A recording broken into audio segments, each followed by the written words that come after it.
Hello everyone, तो कैसे हैं आप लोग? बढ़िया एकदम। वेलकम बैक टू चैनल और स्वागत है आपका आज के हमारे सेशन में, जहाँ पे हम स्टार्ट करने वाले हैं अपना डे 4। तो इसके पहले हमने day 1, day 2, day 3 lecture complete कर लिया है और डे 3 के साथ-साथ हमारा चैप्टर नंबर 1 पूरी तरह से खत्म हो चुका था। तो आज हम क्या करने वाले हैं सर? आज हम चैप्टर नंबर 1 का ही प्रीवियस ईयर क्वेश्चंस करने वाले हैं। ठीक है? अच्छा, आज के जो प्रीवियस ईयर क्वेश्चंस होंगे, मैंने हालाँकि आपने देखा होगा वीडियोज़ में, गुजरात बोर्ड और सीबीएसई दोनों इंक्लूड किए थे। बट जब मैं ये प्रीवियस ईयर क्वेश्चंस की लिस्ट बना, तो गुजरात बोर्ड के ही क्वेश्चंस बहुत इनफ हो रहे थे। ठीक है? तो आज के इस वीडियो में केवल गुजरात बोर्ड के ही प्रीवियस ईयर क्वेश्चंस होंगे। जो सीबीएसई के स्टूडेंट्स हैं, उनके लिए इस संडे के दिन, है ना? संडे के दिन आपको एक लेक्चर मिलेगा जिसमें चैप्टर 1 के सारे प्रीवियस ईयर क्वेश्चंस होंगे। डन? हाँ, इसके अंदर सीबीएसई के क्वेश्चंस नहीं है, बट स्टिल इम्पोर्टेंट है क्योंकि सीबीएसई के और गुजरात बोर्ड के क्वेश्चन सेम है। क्वेश्चन इसलिए सेम है क्योंकि आपका सिलेबस सेम है, एनसीईआरटी आप वो भी पढ़ते हो, वो भी एनसीईआरटी पढ़ता है, ठीक है? तो सीबीएसई वाले भी ये लेक्चर देख सकते हैं एक्स्ट्रा क्वेश्चन से प्रैक्टिस के लिए। और बाकी सीबीएसई के proper previous year question PYQs, है ना? वो आपको संडे के दिन मिल जाएंगे। हर एक चैप्टर के 75 डेज सीरीज में प्रीवियस ईयर क्वेश्चन के बस वो नहीं होंगे, वो आपको अलग से मिल जाया करेंगे। ठीक है सर? तो आइए शुरू करते हैं ना। फटाफट से पेन कॉपी और एनसीईआरटी निकाल लें। ग्रुप में आपको पीडीएफ से मिल जाएगा, बट स्टिल जरूरी क्या है कि आप अपने नोट्स खुद से बनाएं। ठीक है? Hand written notes are always best, तो वो मिस मत करना, ठीक है? तो आइए शुरू करते हैं फटाफट से। तो मैं मान के चल रहा हूँ कि आप डे 1, डे 2 के लेक्चर जो है सब देख के आए होंगे, आप सीधे ऐसे मुँह उठा के बिल्कुल नहीं आए होंगे, है ना? तो सही सोच रहा हूँ ना? हाँ, अगर आप ऐसे आ जाते हैं वो तभी हो सकता है जब आपने बहुत अच्छे से पढ़ाई कर रखी हो। स्टिल आई विल रिकमेंड कि आपको वो चीज़ देखनी ही चाहिए। डे 1, डे 2, डे 3 उसमें बहुत से ऐसे पॉइंट हैं, जो आपके एनसीईआरटी में आप मिस कर जाओगे। ठीक है सर? और एग्ज़ाम में पूछे जाते हैं, ठीक है? डायरेक्ट बैठे-बैठे सवाल उसमें डाले हैं मैंने। ओके।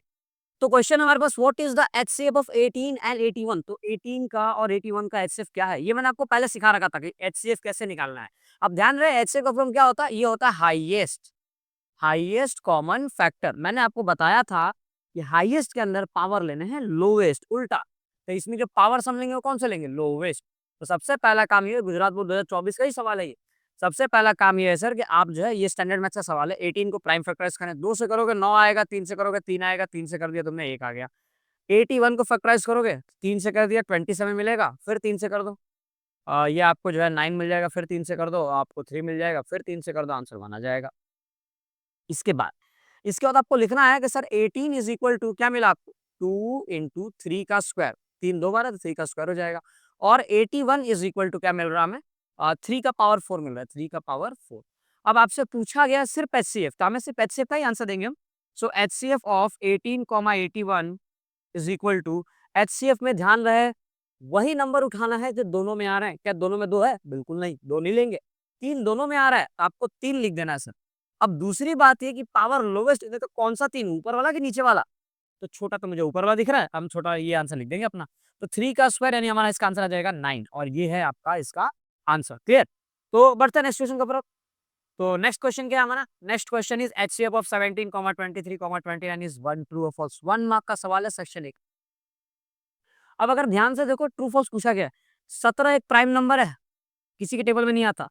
23 एक प्राइम नंबर है और 29 भी एक प्राइम नंबर है, मतलब ये किसी के एचसीएफ में आते ही नहीं है। याद करो, मैंने इंपॉर्टेंट पॉइंट सिखाए थे सर डे 2 के लेक्चर में।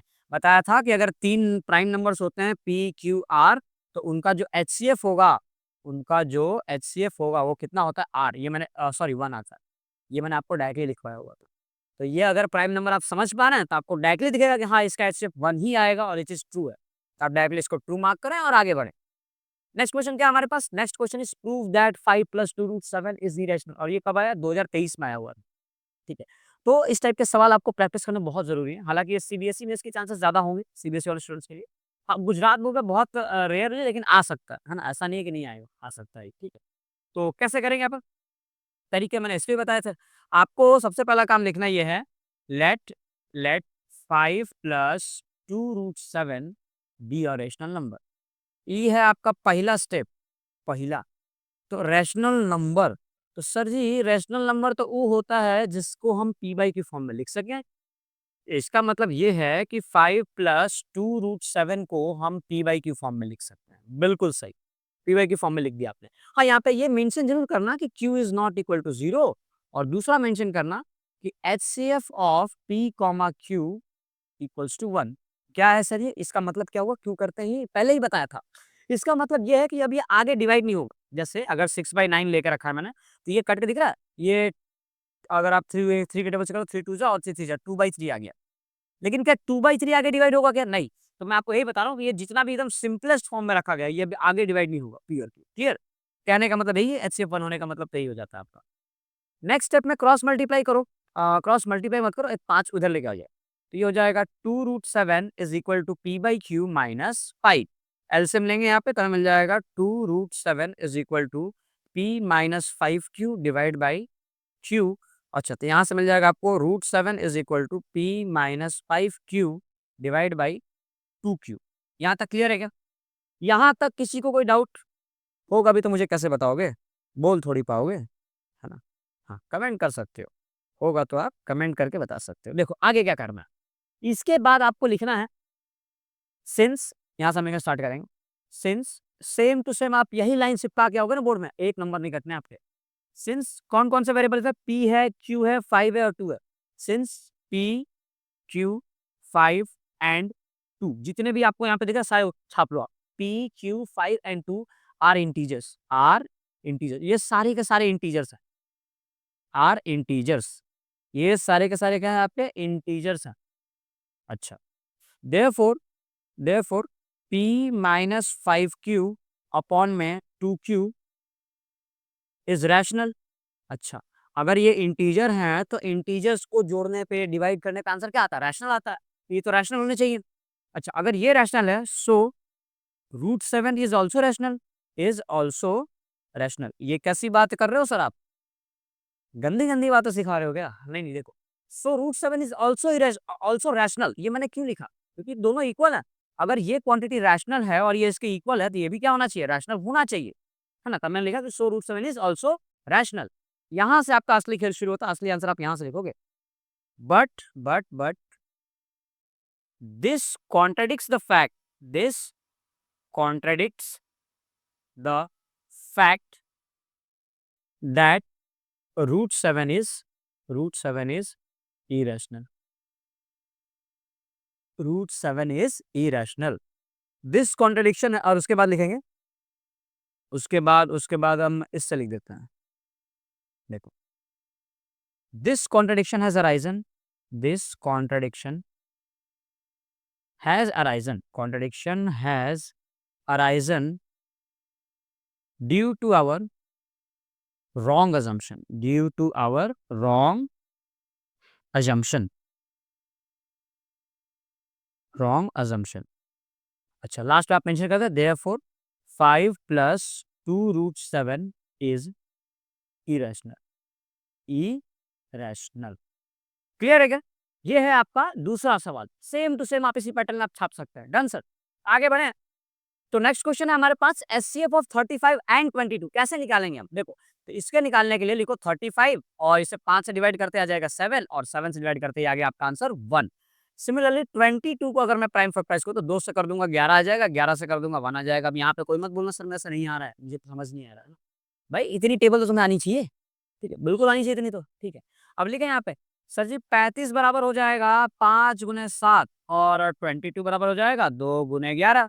सर इंग्लिश में बोलो, हिंदी नहीं आती तो 2 गुने 11 2 इंटू 11 कर लो। इतना अंग्रेज तो होना नहीं चाहिए आपको। अच्छा, अब सर निकालना है एचसीएफ। सर आपने मुझे बताया था कि जब भी एचसीएफ निकालना हो तो हमारा पहला स्टेप तो ये होना चाहिए सर कि दोनों के प्राइम फ्रैक्शन में जो जो कॉमन नंबर है उसको पहले लिख दूं मैं। हाँ बिल्कुल सही बताया था मैंने। तो कॉमन नंबर क्या है? 5 इधर दिया है क्या? नहीं है। 2 यहाँ पे है, वहाँ ऊपर नहीं है। 7 यहाँ है लेकिन यहाँ नहीं है। 11 यहाँ पे है तो यहाँ पे नहीं है। कॉमन तो कुछ है ही नहीं। और जब कुछ कॉमन ना हो, मैंने बताया था ना, जिसका कोई नहीं होता उसका एक होता है। जिसमें कुछ कॉमन आने के लिए वहाँ पे आपको आंसर क्या लिख देना है? 1। तो इसका मतलब ये है सर कि इसका एचसीएफ जो है 1 आ जाएगा। समझ आ गया क्लियरली? ठीक, आगे बढ़े अपन। Next question, find HCF and LCM of 85 and 136 by prime factorization method PFM. ठीक है, गुजरात बोर्ड 2022 का सवाल है ये, स्टैंडर्ड मैथ्स का। ठीक है, कैसे करेंगे आप लोग? देखो 85 और 136 लिख लेते हैं पहले तो अपन। तो हमने यहाँ पे लिखा सर 85 और इसको हमने डिवाइड किया 5 से, ये आ जाएगा 17। फिर हमने 17 से डिवाइड किया, इसका आंसर आ गया आपका 1। अच्छा, 136 को करें अपन 2 से कर देते हैं तो 2 6 जा और ये आ जाएगा 2 8 जा। फिर 2 से कर दिया अपन, ये आ गया 34। फिर 2 से कर दिया हमने, ये आ गया 17 और 17 से कर देंगे तो आंसर कितना आ जाएगा इसका 1। अब इसके बाद क्या करोगे सर? इसके बाद अगला अगला स्टेप क्या है कि आप लिखें। क्या लिखोगे सर? लिखेंगे हम ये कि आप लिखें 85, 85 इज़ इक्वल टू क्या है? 5 इंटू 17। अच्छा, और 136 इज़ इक्वल टू क्या आ गया आपका? ये आया 2 का क्यूब, ये 3 बार है ना? ये है आपका 3 बार, तो लिख देंगे 2 का क्यूब और इंटू क्या है? 17। अब एचसीएफ भी निकालना है और एलसीएम भी निकालना है, तो दोनों निकालना है। तो सबसे पहले हम लिखेंगे यहाँ पे, देखो एचसीएफ ऑफ क्या दिया होता है? 85, 85 देख रहे हो 85 कैसे लिखे हैं? 85, 136 इज इक्वल टू, अब देखो एचसीएफ निकालने के लिए आपको ऐसे नंबर लेने जो दोनों में आ रहे हो। अब जब देखो दोनों में क्या क्या दिख रहा है तुम्हें, तो तुम्हें दोनों में नजर आएगा सर 17 जो ऐसा नंबर है जो दोनों में आ रहा है, क्योंकि 5 और 2 तो सेम है नहीं, तो 17 दोनों में आ रहा है, तो मतलब यहाँ पे मेरे को लिखना है 17। अब बात आती है पावर की, लोवेस्ट पावर, क्योंकि हाईएस्ट में पावर लोवेस्ट होना चाहिए, लेकिन यहाँ पावर का तो कोई लोचा है ही नहीं, तो पावर में सोचना भी नहीं है। ठीक है, छोड़ दो उसको, ये आपका आंसर है 17 आ गया। अब इसके बाद आपको निकालना है एलसीएम। क्या निकालना है? LCM. So LCM of 85, 136 is equal to, जितने नंबर मिलते हैं सारे के सारे उठा लो। तो नंबर मिला मुझे 2, 5 और 17, तो मैंने 2 लिख दिया, 5 लिख दिया, 17 लिख दिया। मैंने बताया था ज्यादा लालच नहीं, हर एक नंबर सिर्फ एक ही बार उठाना है, 2 बार मत उठा लेना, लालच पूरी वाला होगी। अच्छा, तो सर एक-एक बार तो उठा लिया, अब क्या करना है? पावर देखो, एलसीएम का फॉर्म होता है लोवेस्ट कॉमन मल्टीपल, लोवेस्ट में पावर लेना है ग्रेटेस्ट, हाईएस्ट, तो सबसे बड़े पावर। अब 2 में बड़ा पावर क्या दिख रहा है मुझे? 3, तो लिख दिया मैंने। 5 की हाईएस्ट पावर 1 ही है और 17 की हाईएस्ट पावर भी 1 है, तो छोड़ दो ऐसे कैसे। अब देखो क्या हो जाएगा, ये हो गया आपका 8 और 2 का क्यूब होता है 8, 8 5 जा 40, 40 इंटू 17 कर लो, तो ये आ जाएगा आपका 680, है ना? तो ये आपका एलसीएम आ गया, है ना? सही है ना? ये आ जाएगा आपका 8 5 जा 40, 0, 17 4 जा 68, है ना? सही, सही आ गया, बढ़िया। तो इस तरीके से हमको करते रहना है। आगे बढ़े अपन, अगला सवाल, √5 is an irrational number, true और फॉल्स? कैसा सवाल आ रहा है देख रहे हो? ऐसे सवाल आ रहे हैं बोर्ड्स में, ये स्टैंडर्ड, हालाँकि ये बेसिक में से सवाल है, ट्रू फॉल्स में। तो √5 भैया इरेशनल नंबर है क्या? ये सच बोल रहा है? जी, बिल्कुल सच बोल रहा है। ट्रू लिखो और आगे बढ़ो। समझे? ठीक है। नेक्स्ट क्वेश्चन क्या है सर? नेक्स्ट क्वेश्चन है एचसीएफ ऑफ 12, 21, एचसीएफ ऑफ 12, 21।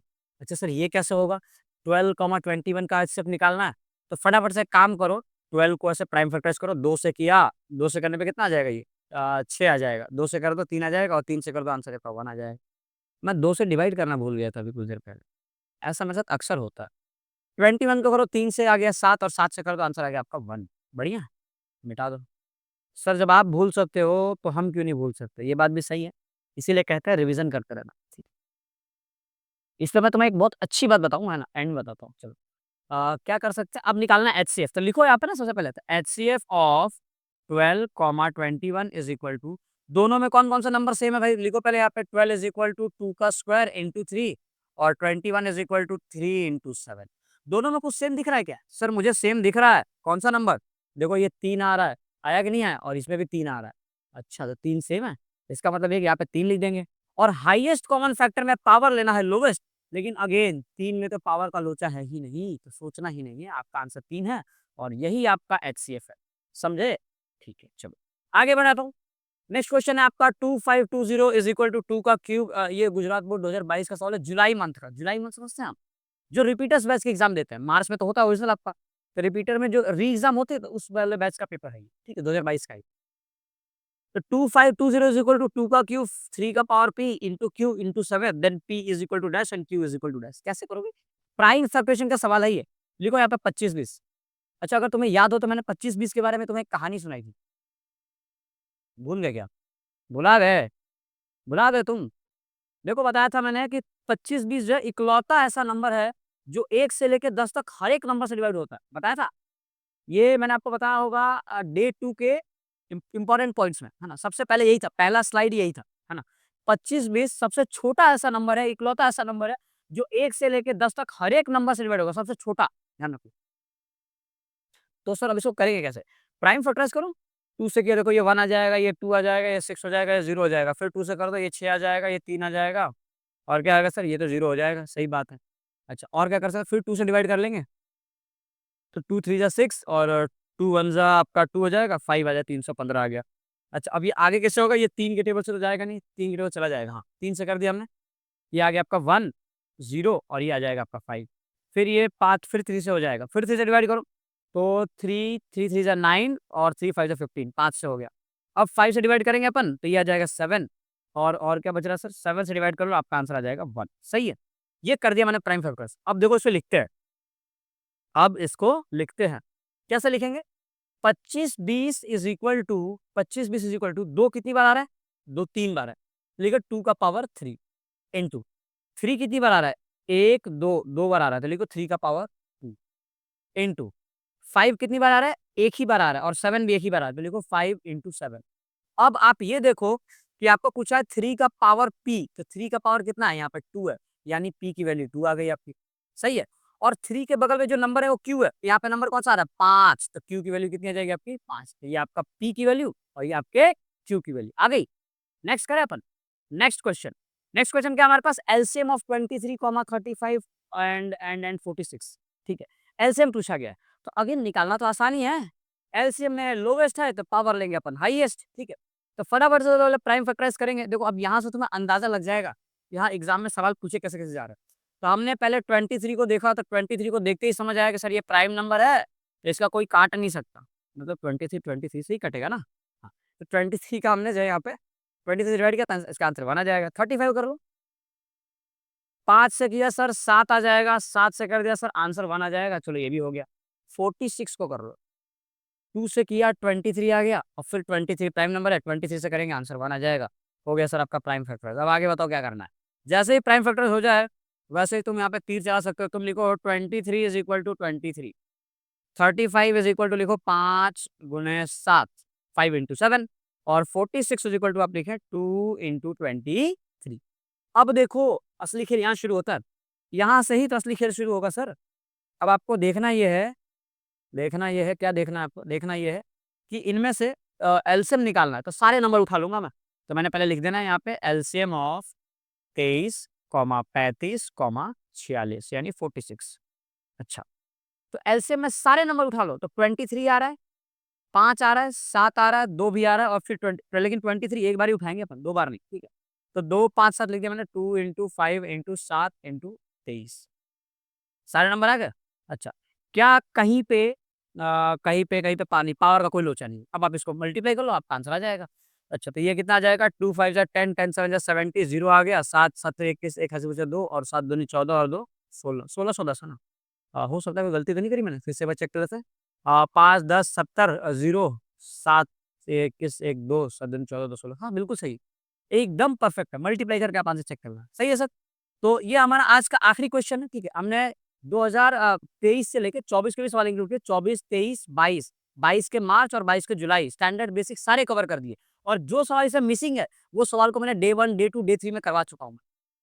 आप समझे, मैंने पूरी लिस्ट बनाई थी 2024 की, 22 की, 23 की, जुलाई और मार्च की। उसमें से कुछ सवाल मैंने डे 1 डे 2 डे 3 में करा दिए, और जो बचे सवाल थे वो मैंने आज आपको यहाँ पे करा दिए। मतलब गुजरात बोर्ड के पिछले 3 साल के सारे सवाल हो गए आपके क्लियर। अच्छा, ये 2020 का सवाल था, मतलब 2022 से पहले का ही मैंने इंक्लूड कर लिया। 2020 के पहले हम इसलिए नहीं जा रहे हैं क्योंकि पहले स्टैंडर्ड बेसिक कंसेप्ट था नहीं, 2022 से आया वो, क्योंकि 2021 में आपकी एग्जाम हुई नहीं थी कोविड की वजह से, ध्यान में मास प्रमोशन मिला था। अच्छा, तो ये गुजरात बोर्ड के आपको सारे सवाल हो गए।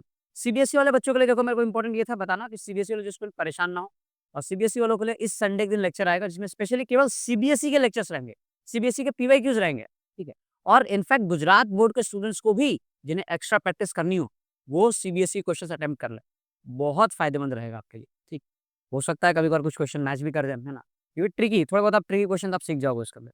क्लियर सब। चलिए, तो आज के लेक्चर को अपन यहीं पे खत्म करते हैं, मिलते हैं नेक्स्ट लेक्चर में, है ना। पढ़ाई करते रहे आप और नोट्स वगैरह बनाते रहना, और ये मैंने जैसे कि आपको लिखा है ना, हर रोज बताता हूँ मैं, लेक्चर नोट्स आपको मिल जाएंगे। ठीक है, कॉन्ग्रेचुलेशंस, बधाई हो आपको, आपने डे 4 भी कंप्लीट कर लिया। चलिए फिर मिलते हैं अपन नेक्स्ट में, टिल दैट पढ़ाई करते रहना, ऑल द बेस्ट सभी को। चलिए बाय।